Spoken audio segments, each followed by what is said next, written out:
তফসিরে জালালাইন এটা লিখেছে জালালউদ্দিন সুয়ুতি রহমাতুল্লাহ আলাইহি। শুরু করেছে জালালউদ্দিন মহল্লি রহমাতুল্লাহ আলাইহি। উনি 14-15 পারা তফসির করেছে।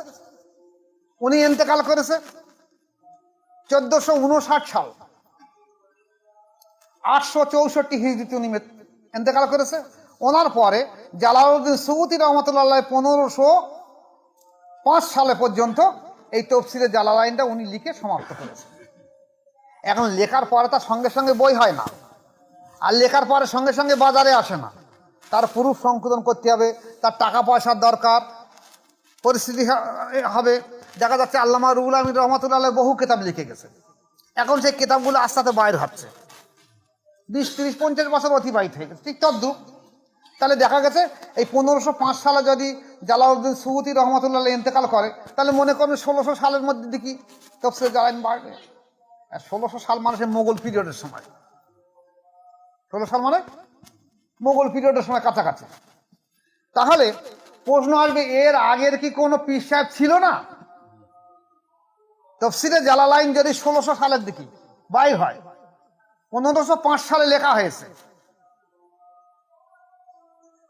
1505 সালে লেখা সমাপ্ত হয়েছে, আর 1600 সালের দিকে যদি কিতাবটা বাইর হয়ে থাকে, তাহলে যেসব ওলামারা বলছে যে তফসিরে জালালাইন না থাক জানলে তার পীর হতে পারবে না, তাহলে এখানে প্রমাণ হবে যে এর পূর্বে আর কোনো পীর সাহেব ছিল না, ওইটি সর্বপ্রথম পীর সাহেব হয়ে গেছে,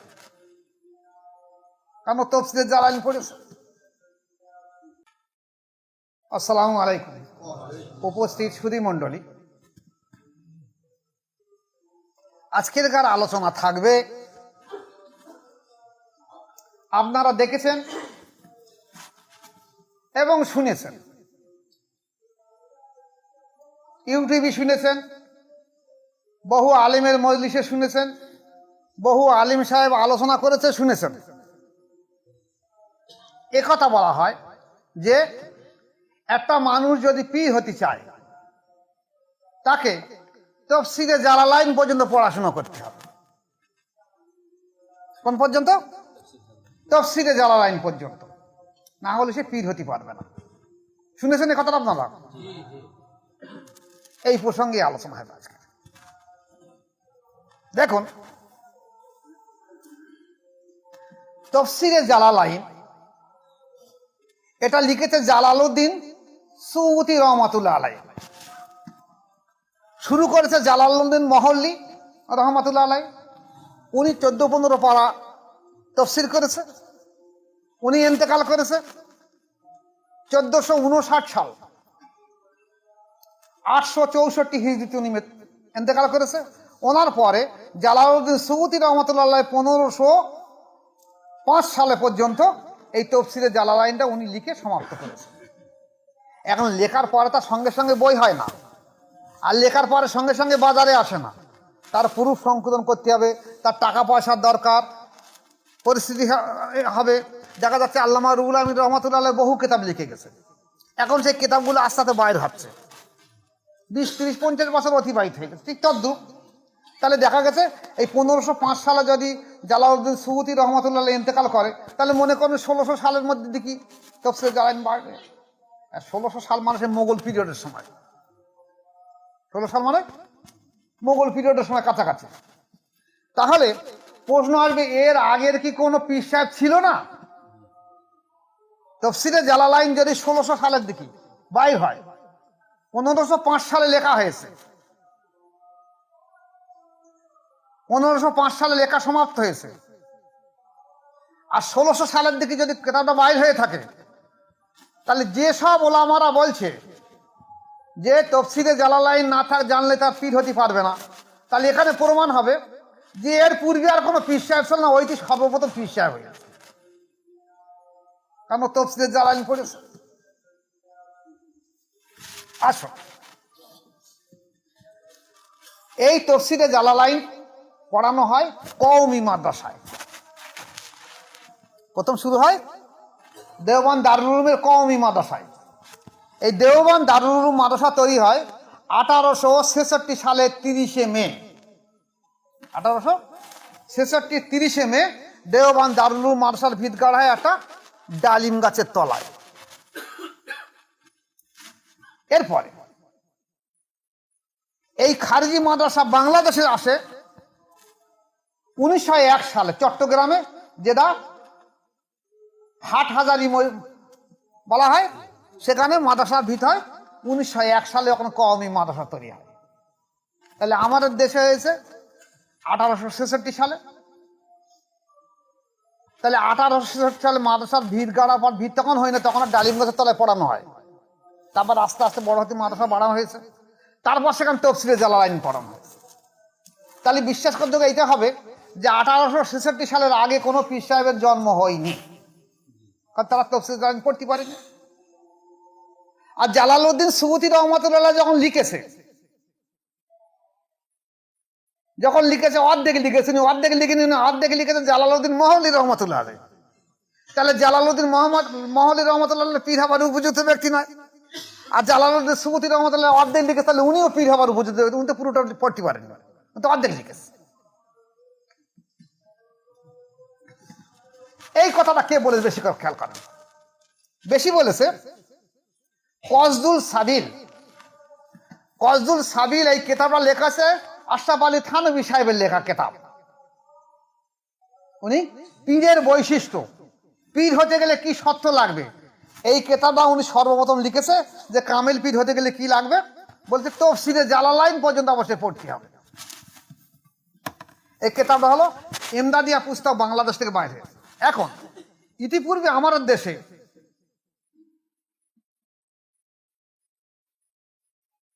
কাউলুল জামিল শাহ ওলিউল্লাহ মুহাদ্দিস দেহলভী রহমাতুল্লাহ আলাইহি এবং ফয়সালায়ে হাফসে মাসালা হাজী ইমদাদুল্লাহ মুহাজির মক্কি রহমাতুল্লাহ আলাইহি এই কিতাবটা প্রতিষ্ঠা করেছে।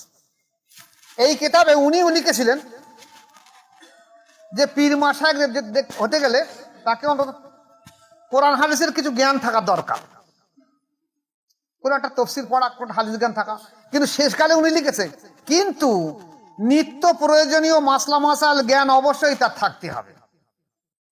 আচ্ছা, এই সব কিছু বলে বলে বলে বলে বলছে কি নিত্য প্রয়োজনীয় মসলা মাসাইল তার জ্ঞান থাকতে হবে। আমার মাশায়েখ শাহ সুফি জয়নুল আবিদিন মুজাদ্দিদি রহমাতুল্লাহ আলাইহি বলতেন যে সেই আল্লাহ পাকের জাতির কসম যে আল্লাহ পাক একটা মূর্খ মানুষকে এলমে লাদুনি দিয়ে আল্লাহর ওলি বানাতে পারে, সেই আল্লাহ পাক সেই ব্যক্তিকে কি করতে পারে, এলমে লাদুনির মাধ্যম দিয়ে এলমে শরিয়াতের জ্ঞানও দিতে পারে। যার উপযুক্ত দলিল কি ভালো করে খেয়াল করুন। জনাবে রাসূল পাক সাল্লাল্লাহু আলাইহি সাল্লাম কোনো মাদ্রাসা মক্তবে পড়াশোনা করেনি, কোনো ওনার শিক্ষক ছিল না। জ্ঞান অর্জন করেছে কোথায়? হেরা গুহায় 13 থেকে 15 বছর গিয়ে শুধু মোরাকাবা করে ধ্যান সাধনা করেছে আল্লাহ সৃষ্টির মালিককে। এ আল্লাহ, তোমার পরিচয়টা দাও। এই পরিচয় নিয়ে গবেষণা মোরাকাবা করেছে। তার ফলশ্রুতি কি হয়েছে? জিবরাইল আলাইহিস সালাম ওর কাছে কোরআন ওহী পাঠিয়ে দিয়েছে নাকি? তাহলে এই ধ্যান ধারণার জন্য এলমে মারেফাত, এলমে লাদুনির কারণে নবুয়াতের হুকুম এসেছে জিবরাইল আলাইহিস সালাম মারফতে। তাহলে উনি তো কোরআন জীবনে পড়েনি, তখন কোরআন সবে অবতীর্ণ হচ্ছে ওনার উপরে। উনি তো আমার তখন আরবি জ্ঞান ছিল না, কোনো প্রাতিষ্ঠানিক কোনো জায়গায় পড়াশোনা করিনি। তাহলে উনি ওনার জবান দিয়ে কোরআন বলছেন কি করে? এবং শরিয়াতের সমস্ত মসলা মেকা ফেকা উসুল মানতেক যা যেখানে ইসলামের কিয়ামত পর্যন্ত যত মানুষের যত মসলা মশাল ফেকা উসুল লাগবে, কোরআন লাগবে, সব রাসূল পাক সাল্লাল্লাহু আলাইহি ওয়াসাল্লাম সব জানিয়ে দিয়ে গেছে নাকি? জানাইনি। কিন্তু ওনার প্রাতিষ্ঠানিক কোনো এলম ছিল না, কিন্তু উনি আলেম ছিলেন। শিক্ষক হিসেবে দুনিয়ায় এসেছে, কিন্তু লেখাপড়া কারোর কাছে শিখেনি। শিক্ষক হিসেবে এসেছে, কিন্তু কারোর কাছে লেখাপড়া শিখিনি। সেই আল্লাহ পাক যদি সেটা করতে পারে, তাহলে আপনাকে করবে না কেন? এটা কি ওরা যেন মনে করছে যে আমরা লেখাপড়া শিখেছি, আমরা ছাড়া আর পীর কেউ হতে পারবে না। আসবো আলোচনায়। আসুন,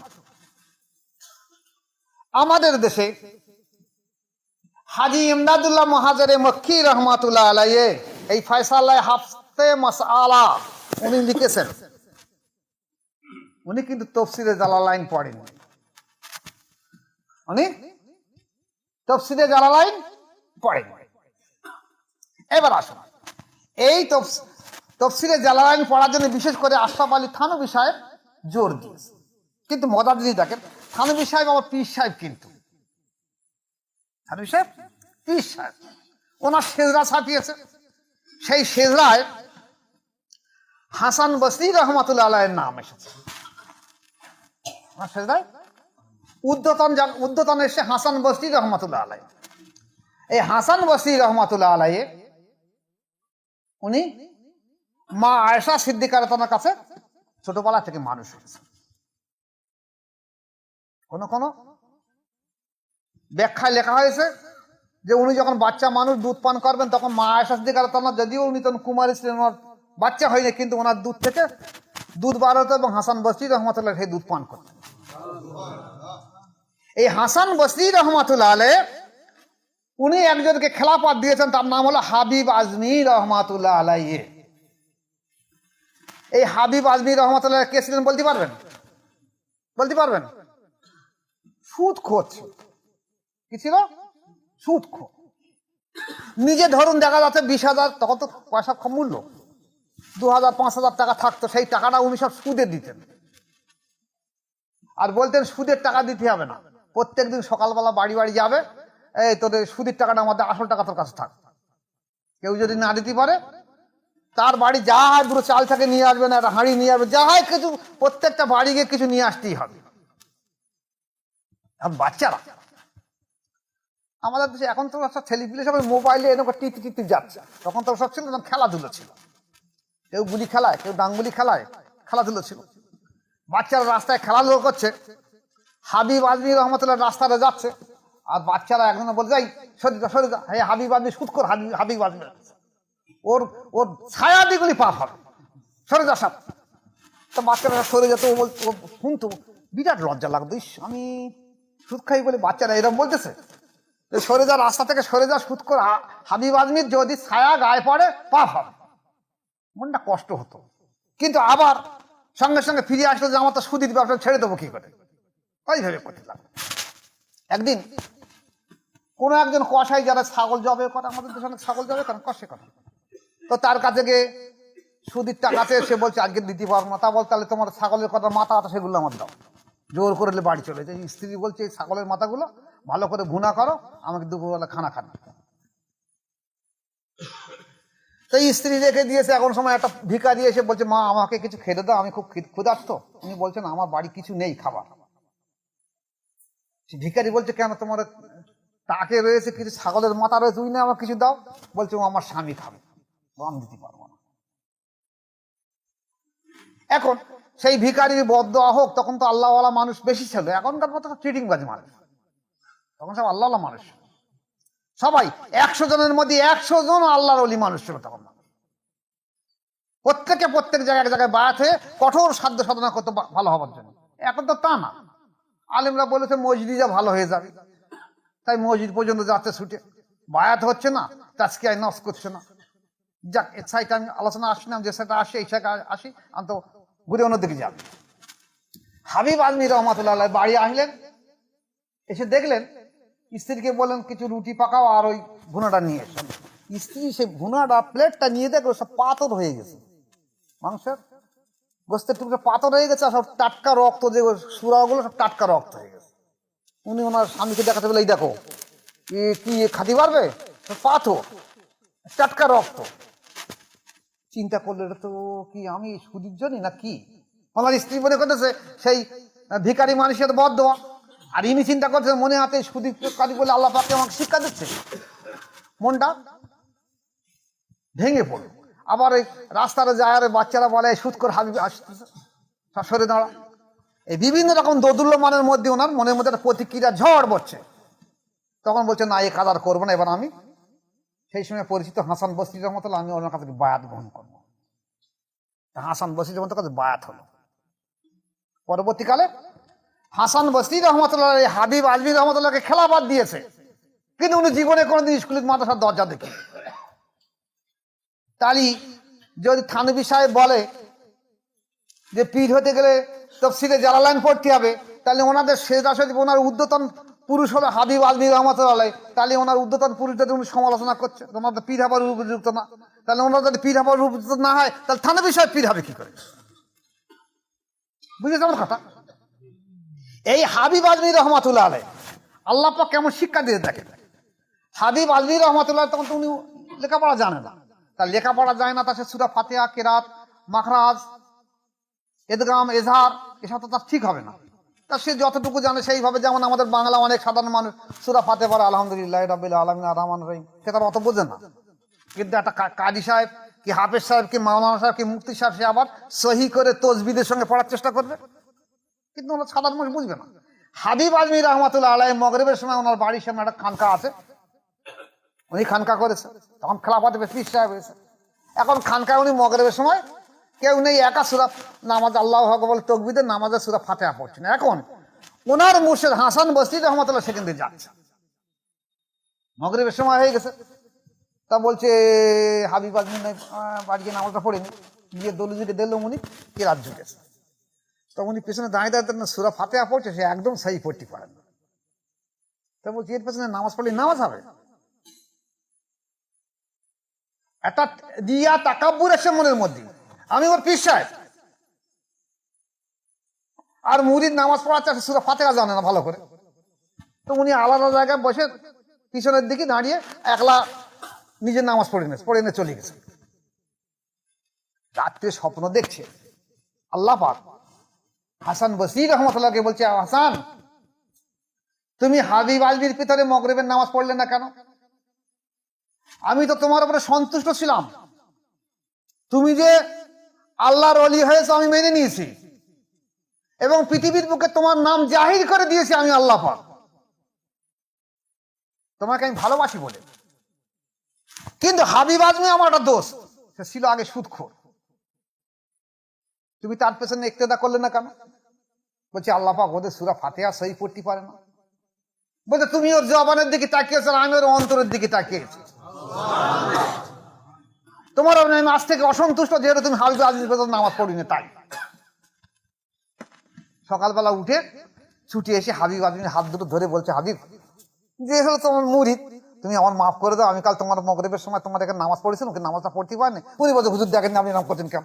আপনি আমার মুর্শিদ, যা করছেন করছেন, আমি কি কোনো কিছু মন্তব্য করেছি, কিছু বলেছি? বলছে না, তুমি আমার মাফ করে দাও, তো আল্লাহ আমাকে মাফ করে দেবে না।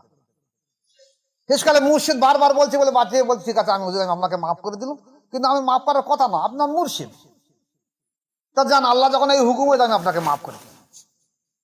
তাহলে আসুন, হাসান বসরি রহমাতুল্লাহ আলাইহি, যিনি রাসূল পাক সাল্লাল্লাহু আলাইহি ওয়াসাল্লামের স্ত্রীকে দর্শন করেছে, তারপরে আল্লাহ তাআলাকে দর্শন করেছে, সাহাবাদের দেখেছে, তিনি একজন ব্যক্তিকে খেলাফত দিয়েছে হাবিব আজমি রহমাতুল্লাহ, সেটা সুদ করছিল।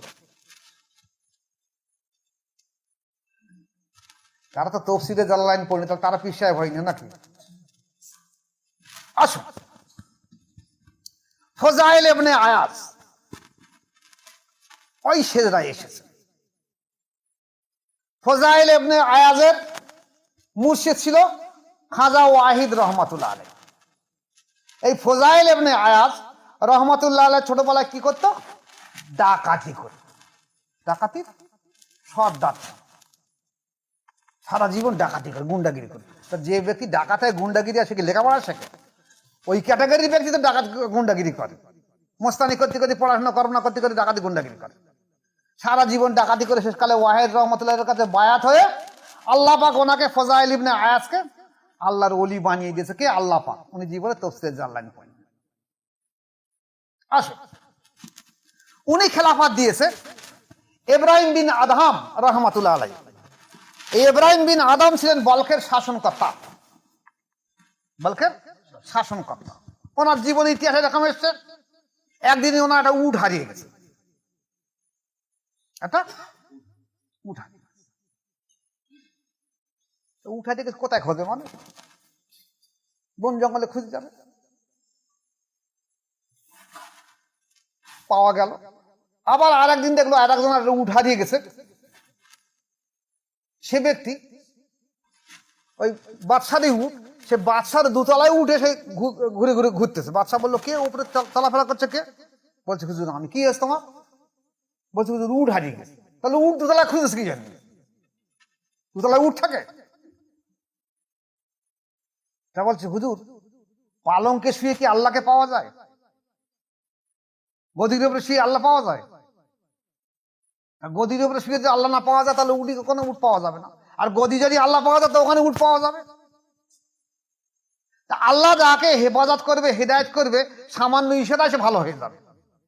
ইব্রাহিম বিন আদম বলখের বাদশা, আমার চিন্তা ভাবনা তাই তো আমি বলে ভুল করতেছি। সত্যি তো। তো গিয়ে ফজাইল ইবনে আয়াজের কাছে বায়াত গ্রহণ করেছে। পরবর্তীকালে তিনি একজন ওলি হয়ে গেছে। ইতিহাসে নাম এসেছে। তাজকিরাতুল আউলিয়ায় দেখবেন ফজাইল ইবনে আয়াজ বা ইব্রাহিম বিন আদমকে দেখবেন ইব্রাহিম বিন আদম আল্লাহর ওলি হয়ে গেছে, তার নাম রয়ে গেছে। ছিল কি? বলখের বাদশা, লেখাপড়া তো জানতো না, তাফসীরে জানলেন কিন্তু পড়িনি তিনি। এবার আসুন আরো একটা বড় দলিল দিচ্ছি।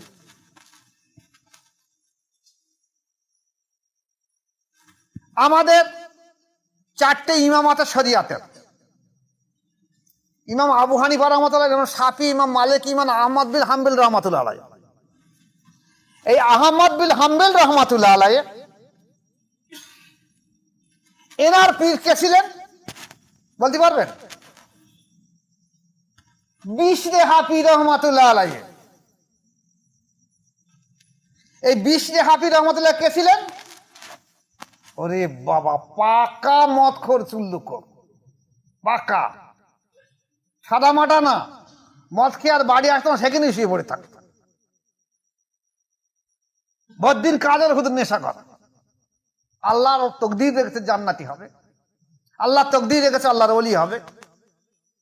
একদিন মদের ঘোরে টলতে রাস্তায় যাচ্ছে, দেখলো একটা কাগজের পাতা, একটা কাগজের পাতায় বাচ্চাটাকে হয়তো আল্লাহ লিখে রেখে দিচ্ছে, কিংবা কোনো একটা ইয়াসানার কোরআনের কোনো কাগজের পাতা লেখা রয়েছে, তাতে আল্লাহর নাম লেখা রয়েছে।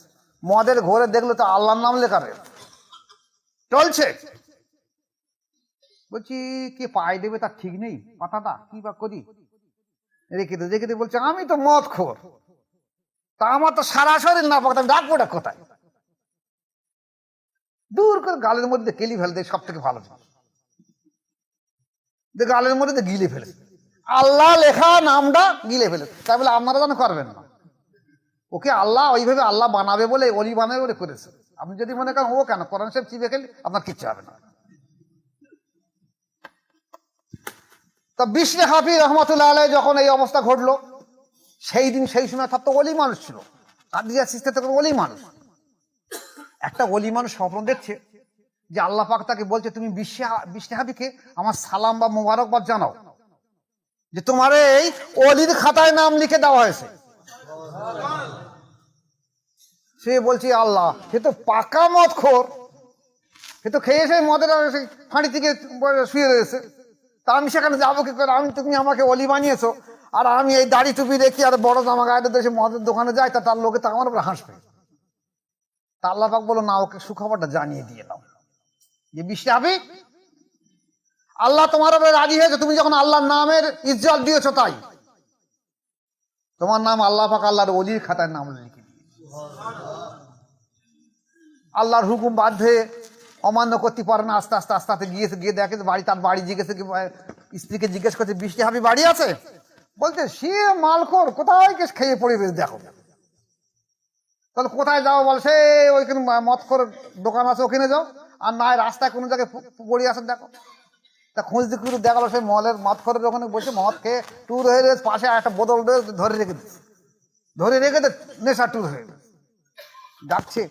লোকজন হাসতে বলছে এ আবার নামাজি লোক, এ তো আল্লাহওয়ালা লোক, এ আবার মদের দোকানের সামনে এসে কেন বিশরে হাফি ডাকে কেন? আস্তে আস্তে বিশরে হাফিকে ডাকছে। তা মদখোর কি জ্ঞান ফেরে না, অনেক ডাকাডাকির পরে জ্ঞান ফিরে বলে কে? বলছে আমি মোহাম্মদ। বলে তুমি নামাজ পড়ো, আল্লাহওয়ালা মানুষ, তুমি আমার এখানে এসছো কেন? আর এই চুল্লুখার থেকে বলছে শোনো তোমার একটা গোপনে কথা বলি, তুমি আমাকে আল্লাহওয়ালা মানো? বলছে হ্যাঁ মানি।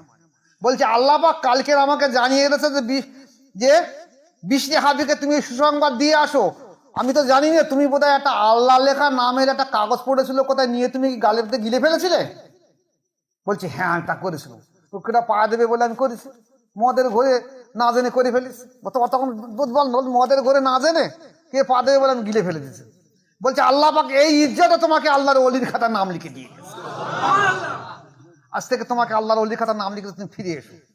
তখন আর বৃষ্টি হাতে কি কাপড়ে ছুটে এসে পীর এসিয়াম রহমতুল্লাহর কাছে গিয়ে পায়ে জড়িয়ে ধরে বায়াত আলে হুজুর আমাকে বায়াত করিয়ে দেন, আমি আর মদ আজ থেকে আর খাবো না। বৃষ্টি হাফি রহমতুল্লাহ মতকর হয়ে গেল কি আল্লাহর ওলি, যার নাম তাজকিরাতুল আউলিয়ায় লেখা রয়েছে, ফরিদুদ্দিন আত্মার রহমতুল্লাহ তাজকিরাতুল আউলিয়া। এই বৃষ্টি হাফি রহমতুল্লাহ একটা মদখোর, সে আল্লাহর ওলি মানুষ হলো। সে আহমদ বিন হাম্বল রহমতুল্লাহ, যে এই চারটে ইমাম হানাফি শাফি মালিকি হামলি, এই আহমদ বিন হাম্বল রহমতুল্লাহ বায়াত কার কাছে? বৃষ্টি হাফির কাছে, মদখোরের কাছে, যে জীবনে লেখাপড়া জানে না, অলি হয়েছে বটে কেউ লেখাপড়া জানে না। আহমদ বিন হাম্বল রহমতুল্লাহ চারটি ইমামের একজন, সাদা মাটা মনে করবেন না।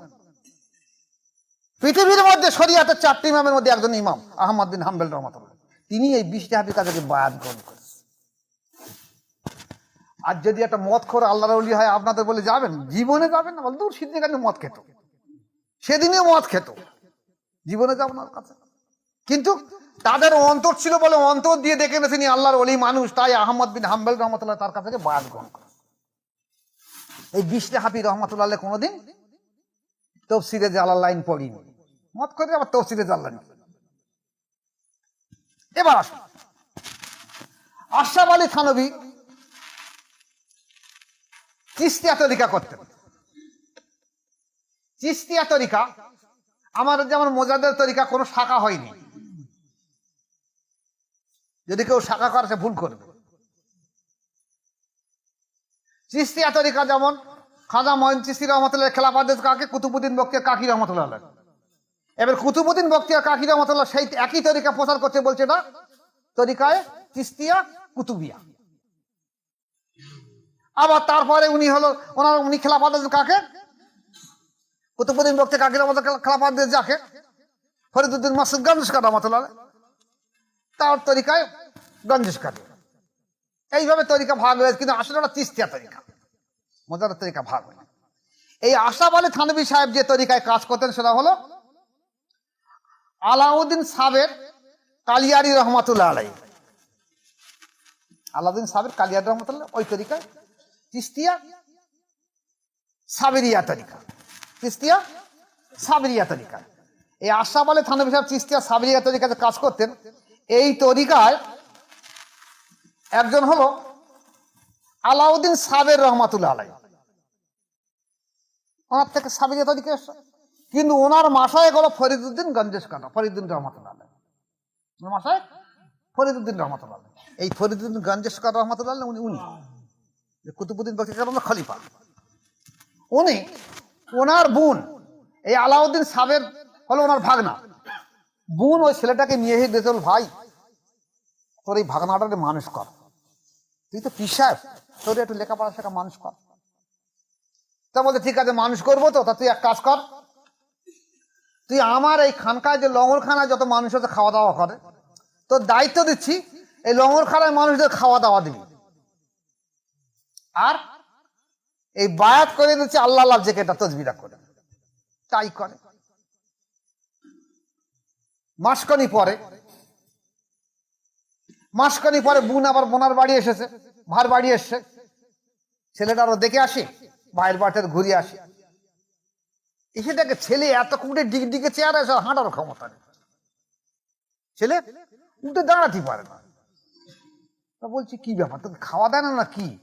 ছেলেটা দেখে মা কাঁদতেছে, ভাইয়ের কাছে গিয়ে বলছে হ্যাঁ ভাই তুই খাওয়া টাওয়া দিস না আমার ছেলেটাকে? বলছে ওর তো লঙ্গরখানার দায়িত্ব দিছি, ডাক দে। তা আলাউদ্দিন সাবের রহমতুল্লাহকে ডাক করা, বলে হ্যালো আলাউদ্দিন তুই এই লঙ্গরখানার দায়িত্ব তো দিচ্ছিস, তুই খাস না? তা বলছে আপনি কি আমার খেতে বলেছেন? আপনি বললেন লঙ্গরখানায় সব লোকজন আসবে, খাওয়া দাওয়ার নজর রেখে, তাই নজর রেখে দিচ্ছি। বলতে এক মাস কি খাচ্ছে? বলে কিছু খাইনি, ওই জগ ডুমুর গাছে একটা খাই ঈদগাহ দেখাশোনা করি। বলে দেখো দিন দেখি। এই রিয়াজাত করেছে, তখন চিস্তিয়া কাদিরিয়া তরিকায়, আর যেমন মোজারের তরিকায় জজবার মাধ্যম দিয়ে লতিফা জেন্দা করা হয়, সুলুক দেওয়া হয়। চিস্তি আর কাদিয়া তরিকায় সুলুকির মাধ্যম দিয়ে জজবায় আসে। তাই এই সুলুকির অবস্থা দেখে ফরিদুদ্দিন মসজিদগঞ্জ রহমতুল্লাহ ওনাকে খেলাফত দিয়ে দেয়, যা তোর দায়িত্ব দিয়ে যা। তো দেখা গেছে ফরিদুদ্দিন রহমতুল্লাহ আলাই বা আলাউদ্দিন সাবের কালিয়ারি রহমতুল্লাহ আলাই দুজনা কেউ মাদ্রাসায় তফসিরে জালালাইন পড়িনি। এটা কিন্তু আশরাফ আলী থানভী সাহেবের ওই শেষ রায় নামরের ওই চিস্তিয়া সাবেদিয়া তরিকার মধ্যে। তাহলে এনাদের উদ্যতন পুরুষ যদি তফসিরে জালালাইন না পড়ে, তাহলে তুমি বলতে তফসিরে জালালাইন না পড়লে পীর সাহেব হবে না, তাহলে তোমার উদ্যতন পুরুষ দাদা কি তার দাদা কি তার দাদা, তাহলে তারা পীর সাহেব না। তাহলে তারা যদি পীর সাহেব না, তাহলে তোমরাই ভণ্ডামো করেছো। তুমি যে তাদেরকে বলার ভণ্ড, তাহলে তোমরাই তো আসলে ভণ্ড। আমি ভণ্ড বলতে রাজি নাই, বলছি রাজি নাই, কিন্তু তুমি তোমার উদ্যতনকে বলছো কেন যারা পীর সাহেব উপযুক্ত নয়? এবার আসুন, আশরাফ আলী থানভী সাহেব যাকে পীর মনে করে, তিনি হলেন হাজী ইমদাদুল্লাহ মুহাজিরে মক্কি রহমতুল্লাহ। উনি কিন্তু তফসিরে জালালাইন পড়েন। উনি তখন কেউ কেউ বলছে উনি কাফিয়া পর্যন্ত পড়েছেন, কিন্তু কাফিয়া পড়ানো হয় কওমি মাদ্রাসায়। কোন মাদ্রাসায়? কওমি মাদ্রাসায়, নাকি? তা তখন কওমি মাদ্রাসার জন্ম হয়নি, তা কাফিয়া পড়াচ্ছে কোথায়? তারপরে তো দেওবন্দ দারুল উলুম ভিড় কাটলো।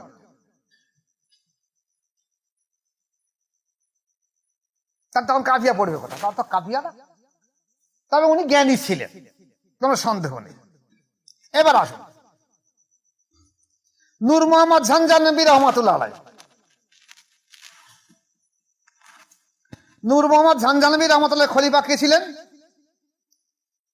হাজী ইমদাদুল্লাহ মুহাজিরে মক্কি রহমতুল্লাহ আলাইহ।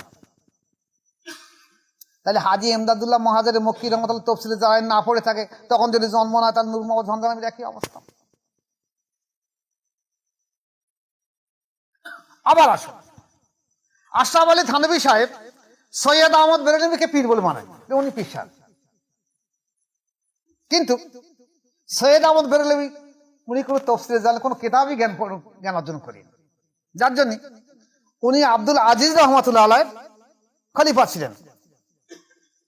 উনি বলতেন যে আমার মুর্শিদ আমাকে দোয়া করেছে, সেই দোয়ার বদৌলতে আল্লাহ পাক আমাকে এত জ্ঞান বুদ্ধি দিয়েছে। তাহলে উনি তফসিরে জালালাইন পড়িনি, তাহলে থানভী সাহেবের মধ্যে উনি পীর সাহেব না। এবার আসুন, হাজী ইমদাদুল্লাহ মুহাজিরে মক্কি রহমতুল্লাহ আলাইহ উনি কিন্তু কিয়াম পড়তেন। উনি কিয়াম পড়তেন। ওনার শাগরেদ হলে আশরাফ আলী থানভী, রশিদ আহমদ গাঙ্গুহিরা সব, তাই তো?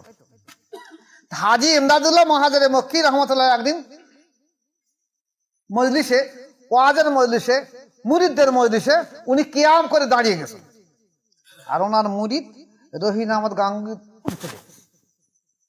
কিতাব আছে, আমি বলছি যে আমি কিয়াম মানি। কে বড়, মুর্শিদ বলো না মুরিদ বড়? মুর্শিদ ঠিক করে না মুরিদ ঠিক করে? এবার আসো, যে থানভী সাহেব লিখেছে, আশরাফ আলী থানভী সাহেব লিখেছে যে পীর হতে গেলে তফসিরে জালালাইন পর্যন্ত জ্ঞান অর্জন করতে হবে, কিন্তু আল্লাহ পাকের নিয়তি, আল্লাহ পাক পরিষ্কার বলেছে, আল্লাহ রসুলও বলেছে, তুমি যদি মানুষকে ঘৃণা করো, তাহলে ঘৃণা অবস্থা তোমার জীবনে হবে। তুমি যেমন করবে তেমন না হওয়া পর্যন্ত তুমি মরবে না। এই আশরাফ আলী থানভী সাহেব আবার 8 জনের খেলাফত দিয়ে গেছে, 8 জন। উনি কিন্তু তফসিরে জালালাইন পড়েছে, সেই জন্য কথা বলেছে। উনি 8 জনকে খেলাফত দিয়েছে। আল্লাহ পাকের এমন কুদরত, এই 8 জন কেউ তফসিরে জালালাইন পড়ি। তাহলে তুমি মূর্খকে খেলাফত দিয়ে গেলে কেন? তোমার ইলম ছিল তাই? এবার আসুন, তফসিরে জালালাইন সম্পর্কে আমি বলি।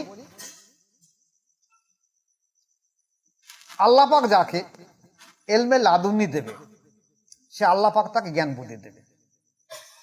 সে জ্ঞান বুদ্ধিটা এমন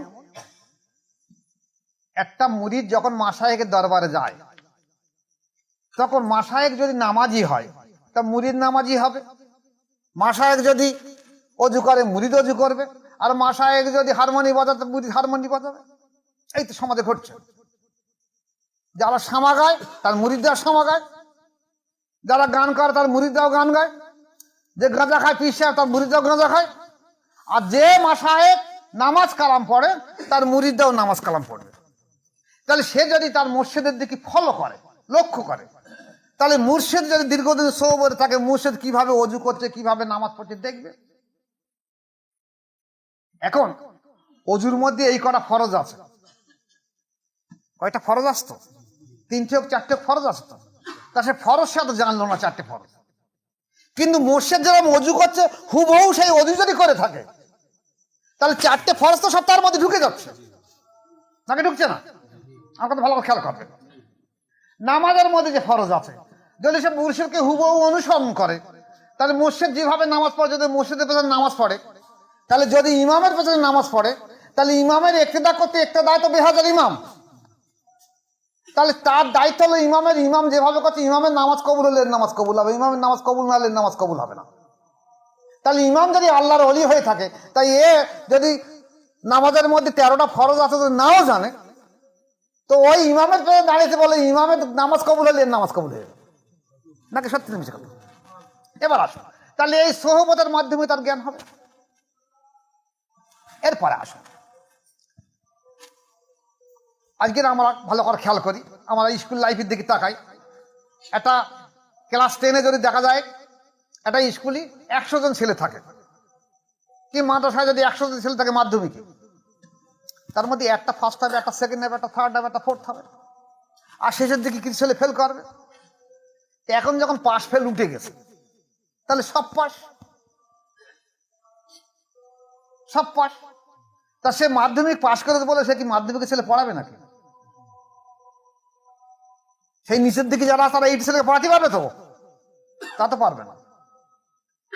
বিএ পাস করেছে কি এমএ পাস করেছে, তার যদি যোগ্যতা সম্পন্ন না থাকে, তাহলে সে কিন্তু বিএ এমএ ছেলেকে পড়াতে পারবে না। কিন্তু সে যে এই উপযুক্ত বিএ পাস করে তার সার্টিফিকেট আছে, এরা তো কেউ অস্বীকার করতে পারবে না। সে যে বিএ পড়েছে, আজকে গভর্নমেন্ট বলছে উচ্চ মাধ্যমিক পর্যন্ত পাস ফেল আর থাকবে না, তো যে যাবে সে পাস করবে। খাতায় শুধু হাজিরি থাকলে ওর নামটা করেছে তো, গভর্নমেন্ট করেছে। তাহলে সে উচ্চ মাধ্যমিক পাস, কিন্তু সে কিন্তু যদি শুধু যায় আর বাড়ি আসে যদি না পড়ে, সে কিন্তু 7-8 ছেলেকে পড়াতে পারবে না। কিন্তু তার সার্টিফিকেট আছে উচ্চ মাধ্যমিক, কোনো সন্দেহ নেই। একটা মুরিদ যদি সাধারণ মানুষ, আম মানুষ যদি মাশায়েখের কাছে আসে নফসের তাজকিয়া করার জন্য, সে তার এখানে কেরাত শিখতে আসেনি, কোরআন শিখতে আসেনি, হাদিস শিখতে আসেনি, ফিকহ উসুল মানতে এসেছে কিভাবে আল্লাহ ওয়ালা হব, আল্লাহ মুখী হব, আমার নফসের চরিত্র কিভাবে সংশোধন হবে, কিভাবে আমার অন্তর আল্লাহ জিকির করবে, আমি এই উদ্দেশ্যে নিয়ে মাশায়েখের কাছে এসেছি। যদি তা কোরআন হাদিস সহিহ করে পড়ার দরকার থাকে, তফসিরে জালালাইন থেকে কোনো তফসির পড়ার দরকার থাকে, কোনো হাদিসে পড়ার দরকার থাকে, ফিকহ উসুল মানতে পড়ার থাকে, সে মাদ্রাসায় ভর্তি হোক। আল্লাহর ওলির কাছে এসে নফসের তাজকিয়া করার জন্য, অন্তর জিকির জারি করার জন্য। এরা এই কথা বলার ফলে দেখা গেছে যে একটা সাধারণ মানুষ দেখছে আমি তো পীর সাহেবের কাছে যাবো, তা পীর সাহেব আমার একদিন খেলাফত দিতেই পারে। তো এই যে বড় বড় আলিমরা বলেছে পীর হতে পারবে না, তাহলে আমি তার পীর হতে পারবো না। তা পীর যখন হতে না পারবো, তাহলে পীর সাহেবের কাছে কি লাভ আমার? প্রত্যেক আমার বাড়ি থাকা ভালো, টুকটুক করে নামাজ পড়া ভালো। ওই মুসলিমরা মৌল সাহেবরা বললে যে নামাজ পড়তে ভালো সব হয়ে যাবে, তাহলে আমার পীরের কাছে যাবো না, আমি যখন পীর হতে পারবো না তাহলে যাবো না। একদম ভুল কথা। সাহাবায়ে কেরাম রাদিয়াল্লাহু তাআলা আনহুগণ অধিকাংশ মাদ্রাসা দেখিনি, তখন মাদ্রাসা চলন হয়নি, আসাবে সুপায়দার শিক্ষা স্থায়ী। এই কথা বলে সমাজকে বিভ্রান্ত করে দেওয়া হয়েছে। হ্যাঁ, যদি বলেন খেলাফত পালি সবাই পীর সাহেবগিরি করবে কেন, সবাই পীর মুরিদি করবে কেন? আপনি গেছেন আপনার মুর্শিদের কাছে নফসের তাজকিয়া করার জন্য, এইবার আপনার মাশায়েখ দেখলো যে এই ব্যক্তিটা নফসের তাজকিয়া হয়েছে, ইসলাহে ঠিক আছে, একে দায় খেলাফত দিয়ে দিচ্ছে, যে তোমার নফসে মুতমাইন্না হয়েছে এই অনুমতিটা দিচ্ছি, তবে তুমি মৃত্যুর আগ পর্যন্ত এর উপর টিকে থাকবে। আর তুমি যদি বলো আমি পীর মুড়িতে করবো যাই কিছু খাবার জন্য, ধান্দাবাজি করে, তুমি গাড্ডায় পড়ে যাবে। যদি কেউ ওই 80 থেকে 90 নম্বর ছেলের থাকে, রোল নাম্বার থাকে, আর সে যদি বলে আমি 8, 9 ছেলেকে পড়াবো, ভালো ছেলের পাল্লায় পড়লে সোজা করে দেবে। তেমনি শিক্ষিত মানুষের পাল্লায় পড়লে পিসাব সোজা হয়ে যাবে। তা তুমি খেলাফত পেয়েছো, নফসে মুতমাইন্না পেয়েছো একজন আল্লাহর ওলির কাছ থেকে। এই নফসে মুতমাইন্নাকে তুমি ধরে রেখে দাও, মৃত্যুর আগ পর্যন্ত চেষ্টা করো যেন নফসে মুতমাইন্না থেকে আমার ভিতরে কোনো খারাপিয়াত ঢুকে নফসে আম্মারা বা নফসে লওয়ামায় না আনে। আমি এইটা সাধ্য সাধনা করো মৃত্যু পর্যন্ত। এই দায়িত্ব আমার মুর্শিদ আমাকে দিয়েছে। তুমি এইভাবে দাঁড়িয়ে থাকবে, তুমি আর পা স্লিপ খেও না যেন নফসে মুতমাইন্না থেকে নফসে আম্মারা এনে হাজির করো না তোমাকে। আর যদি কারো ব্যক্তি যোগ্যতা সম্পন্ন ব্যক্তি থাকে, সে বায়াত করে। সবার বায়াত করতে হবে কে বলে? সবাই যদি বায়াত করায়, আপনি ভালো করে খেয়াল করে দেখে না,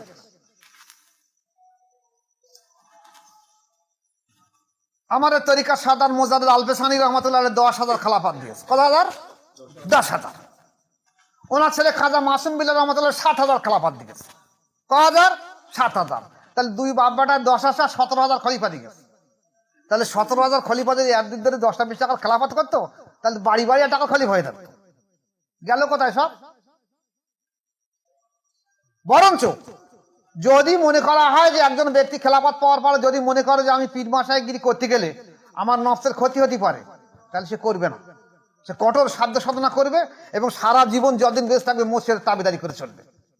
এ তার জন্য কল্যাণ। কারণ মূল লক্ষ্য হলো আল্লাহকে পাওয়া, আল্লাহর সন্তুষ্টি, রেজামন্দি, জান্নাত কামিয়াব করা, মাশায়েখের সঙ্গে সহবত করে থাকা। এটা হলো মূল লক্ষ্য। আমি আগে বলেছি, আবার সেই কথা বলে দিচ্ছি। আর যার যোগ্যতা সে করবে, সবাই করবে। কেন? এখানে আমাদের দিকে আসুন যে ফুরফুরার আবু বকর সিদ্দিক রহমতুল্লাহ আলাইহি 563 থেকে 64 জন খেলাফত দিয়েছে। তাহলে আমাদের বাংলায় যদি 563 জন খেলাফত দিয়ে থাকে, আর আজকের 100 বছরের মধ্যে তারা আবার 564 করে দেয়, উনি 564 থেকে তার মুজদাদের 500 করে দিত, তাহলে তো বাড়ি বাড়ি টাকা খলিফ হয়ে যেত। তো গেছে কথা, খেয়ে গেল কেন? যোগ্যতা থাকলে তুমি মাশায়েখগিরি করো না। এবার আসো, থানভী সাহেব যে কথা বলেছে যে পীর হতে গেলে তাকে তাফসীরে জালালাইন পড়তে হবে, এই কথা আমাদের দেশে যেসব আলেম আছে, আশরাফ আলী থানভী সাহেব তো ওয়াহাবি আলেম। কি আলেম? ওয়াহাবি আলেম। আমাদের দেশ কিন্তু সুন্নি জামাত ছিল। এই ওয়াহাবি মতাদর্শ আসার পরে, ইসমাইল সাহেব এসে মতাদর্শ আনার পরে, সেই ইসমাইল সাহেব মতাদর্শের মধ্যে দাঁড়িয়ে গিয়ে এই থানভী সাহেব, রহিদ আহমদ গাঙ্গুহি সাহেব, ওরা সব আবার সেই ওয়াহাবি মতাদর্শের মধ্যে ঢুকে গেছে। আর তারা তখন ভারতবর্ষের মধ্যে শিক্ষিত আলেম ছিল। এই প্রচার করতে করতে করে দেখা যাচ্ছে আমাদের এলাকাও সুন্নি জামাত ছিল। সেই সুন্নি জামাতও তাদের সেই কথায় ভেড়ে গেছে। আর সেই ওয়াহাবি মতাদর্শ থেকে তারা বড় বড় মাদ্রাসা করেছে, প্রত্যেক এলাকায় মাদ্রাসা করে দিয়েছে। সেই মাদ্রাসা থেকে ছাত্র তৈরি হচ্ছে, আর সেই ছাত্রকে ওই বীজ ঢুকিয়ে দেওয়া চায় তাফসীরে জালালাইন ছাড়া কেউ পীরতি পাবে না। যেখানে তারা বায়াত এমনি খবরদার, মরে যাবি তাও ভালো, তুই যা লেখাপড়া শিখেছিস উত্তর জন্য যথেষ্ট হবে। তবু কোনো যারা লেখাপড়া যায় না সেরকম পীরের কাছ থেকে বায়াত হবি না, কারণ তাফসীরে জালালাইন পড়ে কিনা জিজ্ঞেস করে দেখ। এই যে মতাদর্শ এমন ভাবে হয়েছে যে এই মতাদর্শে আমাদের দেশে যে সুন্নি জামাতের আলেমরা ছিল তাদের উপরে চেপিয়ে বয়েছে। তারাও ওই কেতাব পত্র পড়েছে, ওদের কেতাব পড়েছে, ওদের জলসা শুনেছে, ওদের আলেমরা এদের মগজ ধোলাই করেছে, করে এই সুন্নি জামাতের আলেমরা এই কথা বলা আরম্ভ করেছে যে তাফসীরে জালালাইন না পারলে পীর সাহেব হতে পারবে না। নাকি বলছে না? বলে না। এবার আসুন, আমাদের দেশে ফুরফুরার আবু বকর সিদ্দিক রহমতুল্লাহ আলাইহি, আমরা তাকে আল্লাহর ওলি বলে মানি।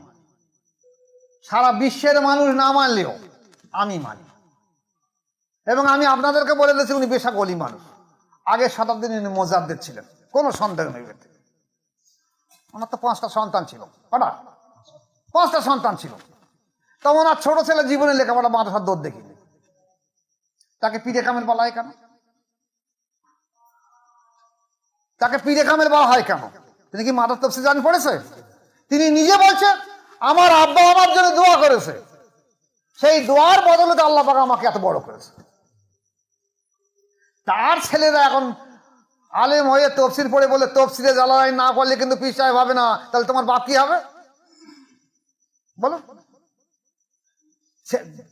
ছেলে যদি বলে তফসিরে জালালাইন না পড়লে পীর সাহেব হবে না, তুমি বলছো আমার বাপ পীর সাহেব, তোমার বাপ তো তফসিরে জালালাইন পড়িনি, তাহলে তার বেলা কি হবে? তাহলে তোমার কথায় তোমার বাপ পীর সাহেব না, নাকি সত্যি তুমি শেখানো? এই আমাদের দেশে বহু আলিম কিছুদিন আগে আমার পেছনে এই ভাঙড়ের বুকে আলেমরা হে রে রে রে রে করে উঠেছে, তফসিরে জালালাইন যান, তফসিরে জালালাইন যান, আমার বিরুদ্ধে হ্যান্ডবিলে থাকে, তফসিরে জালালাইন পড়ি। সেই সব আলেম ওলামারা কোথায় গেছো, খেয়ে গেল কেন?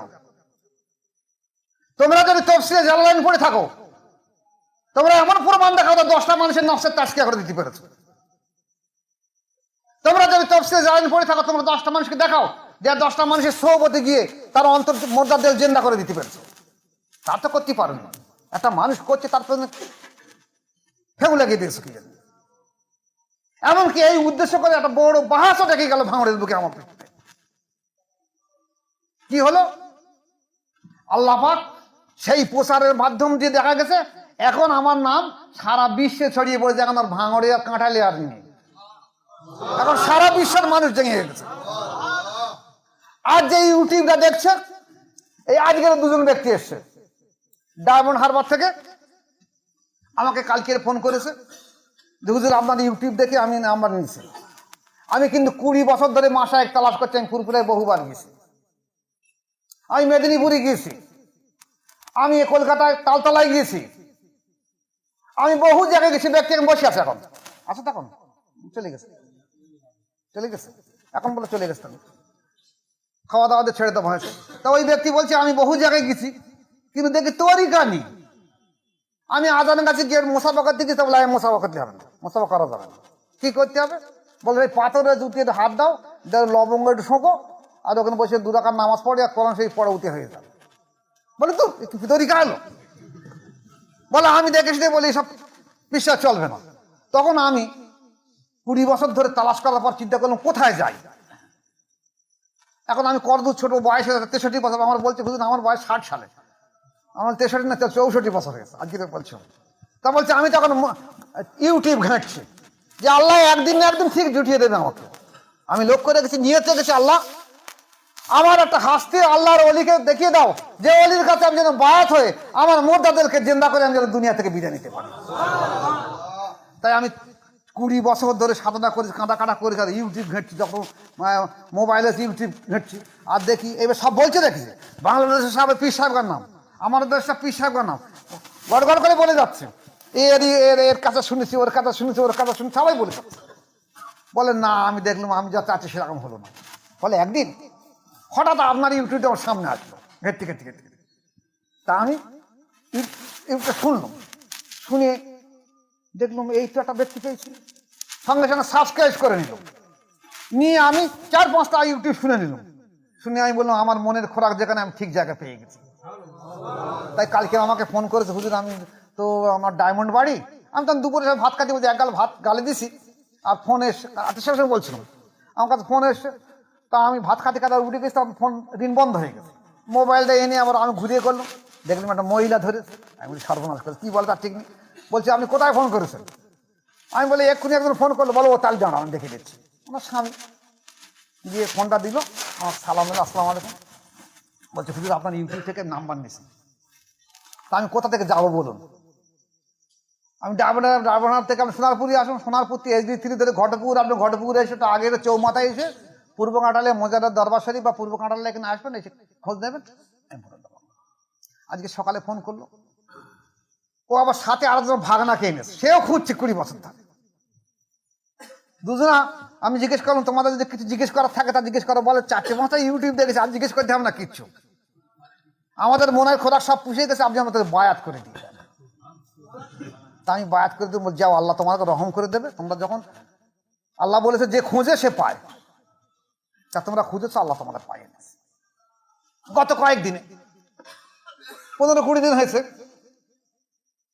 বীরভূমি পাথর চাপে ওখান থেকে এক ব্যক্তি ফোন করেছে যে হুজুর আমি 15 দিন আগে আমার সকালবেলা অভ্যাস হলো কি, ওই সকালবেলা মোবাইল খুলি, রাত্রি মোবাইল সাইলেন্ট করে খুলে দিয়ে দেখি যে আপনার একটা চেয়ার সামনে ফুটে উঠেছে। আমি চালু করে দিলাম, 1-2 মিনিট আলোচনা শুনি, আমি বলছি বাহ সুন্দর লেগেছে তো, নামাজটা পড়ে এসে শুনবো। আর বন্ধ কথা চলে গেছে কিংবা রেখে তো চলে গেছে, বাড়িকে হয়তো মোবাইল টিপে দেখি আর খুঁজে পাইনি। 15 দিন ধরে এবার মোবাইল শুধু ওই ইউটিউব খুঁজে মেলাতে পারি না। তা কালকে রে ফের ফজরের সময় উঠে আমার শুধু সাদা নয় খুঁজছি, জোন খাটে কিন্তু খুঁজে দেখলাম যে আপনার ফের ইউটিউবের সামনে। আমি সঙ্গে সঙ্গে আগে সাবস্ক্রাইবটা করে নিয়েছি, বলে আর যেন ফেল না হয়। নামাজের আগে, ফজরের আগে দে নামাজটা পড়ে এসে আর চালু করে শুনি, একটা শোনার পরে ফের একটা 2-3টে শোনার পরে আমার কাছে ফোন করে হুজুর আমি আপনার কোথায় যাবো আমি বলুন। আমি বললাম এইভাবে আসো। তারাও কি করেছে, ট্রেনে এসে শিয়ালদায় এসে, আমি বললাম শিয়ালদায় আসো, এখান থেকে ঘটকপুরগামী বাসে আসবে। ও শিয়ালদায় এসে একজন বলে ভাই ভাঙুর যাবো কোন, ভাঙুর এখন এটা হচ্ছে ভাঙড়, আর ভাঙুরে এসে ওই দেখি শ্যামবাজার দেখি। তা লোক বলে ভাঙুর তো উল্টো আছে, এইবার শ্যামবাজার দিকে যখন কি খোঁজলাম, ওরা এখন শ্যামবাজারে গেছে, গিয়ে এবার লোকে জিজ্ঞেস করলে ভাঙুর কোন দিক, তা বলে এই দিকে। তা আমার বলে এখানে ফোন করে দেয়, আমার কাছে ফোন করেছে, আমি কোথায় গেছেন, তা বলে শ্যামবাজারে। আমি তোমাদের শিয়ালদায় নামটি বললাম, বলে শিয়ালদায় নেমে জিজ্ঞেস করছি ভাঙুর কোথা, তা বলছে এইদিকে। আমি ওটা ভাঙুর, এটা হলো ভাঙড়, ওটা ভাঙড় থানা, ওটা ভাঙুর একটা এলাকা জায়গা। তাহলে কি আবার শিয়ালদা দাও? আমি বললাম এখান যখন এসে পড়েছো তখন তুমি একটু সামনে 5 মারা থেকে সামনে আসো, এসে আজিকারের পাশে খালের পাশে দেখবেন 91 ভাঙড় লেখা আছে। তো বলছে ফোনটা ডাইরেক্ট না কাছাকাছি এসে গেছে, 91 ভাঙড় লেখা আছে। বলে হ্যাঁ উঠে গেছি। এবার কোথায় যাবো আমি বলবেন, এখন যেখানে নামবো সেখানে নাম নেমে আমাকে ফোন করবেন। ফোন করলাম, আমি একজনকে ডেকে নিয়ে চলে আসবো। আল্লাহ পাকের কি দয়া দেখেন, এই 3 জন ব্যক্তি এসে বায়াত গ্রহণ হয়েছে। জিজ্ঞেস করলাম কিছু বলার আছে, বলছেন না আমরা বায়াতের জন্য এসেছি, আমরা সব আপনার ইউটিউব দেখেছি। তো বায়াত হয়ে বলছে আমাদের দোয়া রাখবেন, চলে যাচ্ছি, গরিব মানুষ জন্মদের খেটে খাই, অত মাসে 1-1 দিন বেশি আসতে পারবো না। তা 2 দিন পরে গিয়ে বলছে হুজুর একটু বুঝিয়ে দেন তসবিটা কিভাবে করবো, আমি বলে দিলাম। ফের 2 দিন পরে ফের বলছে ফোন করলো, আমি বলে দিলাম। তারপর 2 দিন পরে 1 সপ্তাহ পরে আমাকে ফোন করে বলছে হুজুর আজ একটা স্বপ্ন দেখেছি। সকালবেলা ফোন করেছে, কি স্বপ্ন দেখেছো? বলছি হুজুর আমার মা 15 বছর আগে মারা গেছে। তা আমার খুব চিন্তা হচ্ছিল, আপনার ইউটিউব দেখেছি, আপনি বলেছেন যদি কোনো ব্যক্তি বায়াত না হয়ে মারা যায় সে বেশক জাহেলিয়াতের যুগের বেঈমান হয়ে মারা যাবে। তা আমি আপনার কাছে বায়াত হয়ে এই 7 দিন হয়েছে খুব কান্নাকাটা করছি, আল্লাহ আমি নাই একটা নাই মাসায় পালুম, কিন্তু আমার মার উপায় কি? আমার মা তো মারা গেছে 15 বছর আগে, আমার মার কি কোনো উপায় হবে না? বলছি গত রাত্রে আমি এই চিন্তা ভাবনা করে শুই, যে মার কথা খুব চিন্তা হচ্ছে, কষ্ট হচ্ছে। দেখছি আমি ঘুমিয়ে দেখেছি যেন আমার মা আমার সামনে এসে বলছে কোচি আমার একটু বায়াত করে দিচ্ছ, হুজুর গালে চল। বলে আমি যেন কিভাবে এসেছি দেখলাম, আমরা খানকা শরীফ আসলাম, এসে বললাম আব্বা আমার মাকে বায়াত করে দিয়ে দেন। তা আমি দেখলাম, আমি কুতুবখানার ভেতরে আসি, আমার মা পাইয়ে বসেছে, আপনি পাকড়ি দিয়েছেন, আমি আমার মাকে বল মা পাকড়ি এইভাবে ধরো, নামাজের কায়দায় বসে এইবারে বায়াত হওয়া গেল। বায়াত হওয়ার পরে যখন আপনি মনোজাত করে দিয়েছেন আমার ঘুম ভেঙে গেছে। তো হুজুর এটা কি ব্যাপার, আমার মা কি রেহাই পাবে? আমি হ্যাঁ তোমার মা বেশক রেহাই পাবে। আল্লাহ পাক বলেছে, আল্লাহ রসুলও বলেছে, যাকে আল্লাহ পাক জান্নাত দিয়ে দেবে যদি জিসমানি হালতেও না হয়, রুহানি হালতে যে জমানার মুজাদ্দিদ থাকবে, সংস্কারক থাকবে, আল্লাহ পাক তারা ঠিক বায়াত করে দিয়ে দেবে। তা তোমার মা ভাগ্যবান বলে তোমার মা বায়াত হয়ে যাও, আল্লাহ তোমাকে তোমার মাকে বাঁচিয়ে হেফাজত করেছে, তুমি এখন সন্তুষ্ট? বলছে হ্যাঁ আমি সন্তুষ্ট হয়েছি। আজকে ফোন করলাম আসবে না, তা বলছে হুজুর আমি তো গরিব মানুষ, জোন খাটি, আচ্ছা যাবো না, সামনে সপ্তাহের দিকে যাবো। তাহলে বায়াতের যে এত এসেছে, এখানে তার বলা হয়নি যে তফসিরে জালালাইন পড়তে হবে। এই তফসিরে জালালাইন এই ওলামা সমাজ করে ফেলেছে, আপনারা ওদিকে তাকাবেন না। আপনাদের তাকানোর দরকার যে আল্লাহ রাসূল সাল্লাল্লাহু আলাইহি ওয়াসাল্লাম বলেছে যে মানুষ যখন কোনো গুনহার কাজ করে তার কলবে একটা কালো দাগ পড়ে, আর সেই দাগ মোছার ক্ষমতা ওই ঝামাইট বা নুড়োর নেই। আমাদের দেশে বিচুলিকে নুড়ো বলে ডাকে গ্রাম্য ভাষায়, কেউ খড় বলে। তো ঝামাইতে ঘষলে ওরা উঠবে না। একমাত্র যদি কামেল মোকাম্মেল অলির কাছে বায়াত হও, আর তিনি যে সবক দেবেন, জিকির তসবিহ মুরাকাবা দেবেন, সেই করতে গেলে দেখা যাবে আপনার অন্তর আস্তে আস্তে সেই নোংরা মুছে যাবে। বুঝবেন কি করে? দেখবেন প্রথম অবস্থায় আপনার অন্তরে হয় জ্বালা, নয় যন্ত্রণা, নয় ব্যথা, নয় ভার হবে। তারপর আস্তে আস্তে সেই যন্ত্রণা সেরে যাওয়ার পরে দেখা যাবে এইবার আপনার কল দেখবেন আল্লাহ আল্লাহ জিকির করতে থাকবে। এইভাবে বুঝে যাবেন যে আল্লাহ পাক আমার অন্তরের নোংরাগুলোকে মুছে দিয়েছে, আল্লাহ পাকের অশেষ দয়া আর মুর্শিদের নেক দোয়া। আর আল্লাহ পাক আমার নিশ্চয়ই রহম করেছে বলে আল্লাহ পাক একদম আল্লাহর অলির কাছে নিয়ে গেছে, এবং তার মাধ্যম দিয়ে বায়াত হয়ে আল্লাহ পাক আমার এই মোর্দা দিলকে জিন্দা করে দিয়েছে। এ সবার হয় না। আপনি আলেমকে জিজ্ঞাসা করুন, যে আলেমগুলো আজ ওয়াজ করছে, বড় বড় মাওলানা, হাফেজ কারি মাওলানা, মুফতি, শাইখুল হাদিস, তাদেরকে জিজ্ঞাসা করে দেখুন, এসব কিছু নেই। কাদেরিয়া, চিশতিয়া, যারা বলা পীর সাহেব, তাদেরকে জিজ্ঞাসা করে দেখুন, কিচ্ছু নেই। তরিকা থাকতে গেলে সেখানে তরিকা থাকতে হবে, খেলাফত থাকতে হবে, রেসালাত থাকতে হবে, কামালিয়াত থাকতে হবে, বেলায়েত থাকতে হবে, এবং নেজবাত থাকতে হবে। না আল্লাহ পরে তো নেজবাত আর থাকে, নতুবা তার মোদ্দাদুল জিন্দা হবে না। যাদের নেই তারা লাফালাফি করছে, যাদের আছে তারা চুপ হয়ে গেছে। তাহলে যদি বলেন আপনি বলছেন কেন? আমার বলার হুকুম বলে আমি বলছি। আজকের যদি না বলি, তাহলে এই ওহাবি মতাদর্শের মানুষ, যারা ওহাবি এবং গোলাবি ওহাবি, যারা সুন্নি জামাত বলে বেড়াচ্ছে, তারাও কিন্তু এই কথা বলছে যে তাফসীর জাল্লাইন না পড়লে পীর হতে পারবে না। এরা কিন্তু ওহাবি নয়, এরা এই ওহাবির মতাদর্শ হয়ে এরা হলো গোলাবি ওহাবি। তাহলে ওহাবি আর গোলাবি ওহাবি তারা উভয় মিলে চাপিয়ে দিচ্ছে যাতে মানুষ মুর্দা দিলে জিন্দা না হয়, মানুষ যেন ওলি না হতে পারে। আমরা পথভ্রষ্ট গোমরাহী হয়ে গেছি, এরাও যেন পথভ্রষ্ট গোমরাহী হয়ে যায়। তাই বাধ্য হয়ে আমার কথা বলতে হলো। জীবন বাঁচি দেখে বর্তমান জমানায় এই প্রতিকূল পরিস্থিতির মাধ্যম দিয়ে তবু আমাকে কথা বলতে হচ্ছে। আপনারা জানেন না আমার দুশ্মন কতটা রয়ে গেছে, যার জন্য আমি গতদিন বলছিলাম না, সেটা নাই বলা ভালো।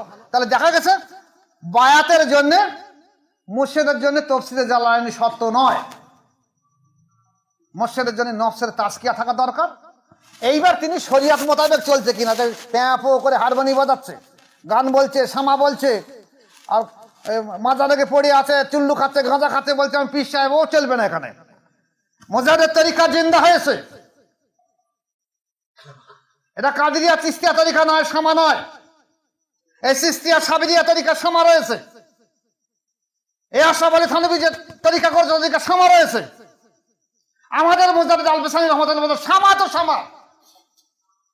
আমার মজলিসে যেন কোনো গজল বন্ধ না আসে। এ আল্লাহ পরে তো রহমতের জায়গা, এখানে সব চলবে না। তার তরিকা যখন মোজাদ্দেদ জিন্দা হয়েছে, ইনশাআল্লাহ কিয়ামত পর্যন্ত এই মোজাদ্দেদ তরিকা জিন্দা থাকবে। মোজাদ্দেদ আল-বেসানি রহমাতুল্লাহ বলছে আমার এই নিসবত কিয়ামত পর্যন্ত টিকে থাকবে, এবং ইমাম মেহেদী আলাইহিস সালাম এই মোজাদ্দেদ তরিকার মধ্যে আসবে। এবং দেখা গেছে উনি বলেছেন যে আমার এই তরিকার যত মুরিদ থাকবে কিয়ামত পর্যন্ত, আমার যত মাশায়েখ, যারা সত্যিকারের মাশায়েখ, তাদের প্রত্যেকটা মুরিদকে আমি চিনি, এবং তাদেরকে না নিয়ে আমি আল্লাহ পাকের কসম করে বলছি আমি জান্নাতে হাজির হব।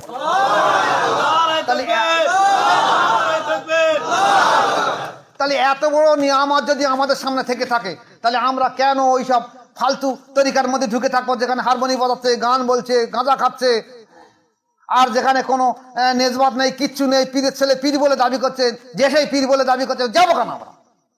আমরা দেখবো বায়াত হয়ে তুমি যদি আমার মুর্দা দিলকে জিন্দা করে দিতে পারো, আমি তোমাকে 40 দিন না 6 মাস সময় দেবো, তাহলে তোমাকে মাশায়েখ বা পীর বলে মানবো। তোমার মানবো না, তোমাকে তুমি কেতাবে পীর হতে পারো, কিন্তু যোগ্যতা সম্পন্ন পীর তুমি নাও। তাই আল্লাহ পাক বলছে অকুল জাল হক ওয়া জাকাল বাতিল ইন্নাল বাতিলা কানা যাহুকা। সত্য যখন ফুটে উঠবে, মিথ্যা দূরীভূত হবে, নিশ্চয়ই সত্য ফুটে উঠবে। কারো ক্ষমতা সত্যকে মুছে দেওয়া। এই সত্য যখন জ্বলে উঠেছে, আর মুছে দেওয়ার ক্ষমতা কারণ নেই। যত মিয়াই বলুক না, যত ওহাবি বলুক আর যত গোলাবি ওহাবি বলুক, সত্য মুছতে পারবে না। আমি না থাকবো, আমার প্রজন্ম, আমার সন্তান, আমার নাতিপোতারা থাকবে। হয়তো আপনাদের মধ্যে অনেক আল্লাহ ওলি মানুষ থাকবে যারা খেলাফত পেয়ে যাবে, যদি তারা উপযুক্ত হও, যদি যোগ্যতা থাকো, নিজের দৃঢ় বিশ্বাস থাকে যে আমার ইমান আমার নষ্ট করতে পারবো না, আমি আমার জজবা ঠিক রাখতে পারবো, আমি আমার তাজকিয়া ঠিক রেখে যদি আমি বায়াত করতে পারি, করাবো না, তো বায়াত করাবেন না। আমি একজনের খেলাফত দিচ্ছি, তারে বলেছি এখন বায়াত করিও না, অন্তত 14টা বছর দেরি করো, আল্লাহ পাক তরফ থেকে তোমাকে পূর্ণতা মকাম দিলে তারপর তুমি করবে। সে বলছে আমার এখন করে খাবার সময় হয়েছে, আর হুজুর এখন বাধা দিচ্ছে, এখন আমি করে খাবো। তাহলে তা সে বগলে ইট রেখে দিয়ে এখানে খেলা বাঁধলে করে খাবে, যখন তখন ধ্বংস হয়ে যাবে জাহান্নামে। আমি বলে যাচ্ছি ইউটিউবের মাধ্যম দিয়ে, আমার খেয়াল দেখে দেখে রেখে দেবে। আমি থাকি না থাকি আপনারা থাকবেন তো, মৃত্যুর সময় দেখে নেবে। বাঁদর যেরকম নাচে নাচতে নাচতে মরতে হবে, এত সহজ না। আপনি নফসে, এটা মজারের তরিকা, খাস রসুল পাক সাল্লাল্লাহু আলাইহি ওয়াসাল্লামের নিসবতের তরিকা, আবু বকর সিদ্দিক এবং আলী রাদিয়াল্লাহু আনহুর নিসবতের তরিকা, সেই তরিকায় এসে বাঁদরে মুছে যাবে, এত সহজ না। আল্লাহ এমনি তোমার কাছ থেকে সরে চলে যাবে, নিসবত সব মুছে যাবে, তোমাকে আস্তে আস্তে ধ্বংস করে দেবে, তোমাকে আস্তে আস্তে নফসে আম্মারার ভিতরে আস্তে আস্তে এনে সূক্ষ্ম গুনাহ করতে করতে করতে তোমার ধ্বংস করে দিয়ে দেবে। অনেকে খেলাফত পেয়ে দেখা যাচ্ছে নফসের ইসলাম নেই, ওরে বাপরে বাপ, এখানে একটা লাভ মারে ওখানে একটা লাভ মারে, মানুষের কাছে গেলে গিবত কুৎসা গায়, সব ধ্বংস হয়ে গেল। সময়ের অপেক্ষা শুধু, দেখে যাবে। আল্লাহ পাক আমাদের প্রত্যেক ভাইকে এর উপরে আমল করা এবং টিকে থাকার তৌফিক দেয়। আলাইনা ইল্লাল বালাগ। আসসালামু আলাইকুম ওয়া রাহমাতুল্লাহি ওয়া বারাকাতুহু।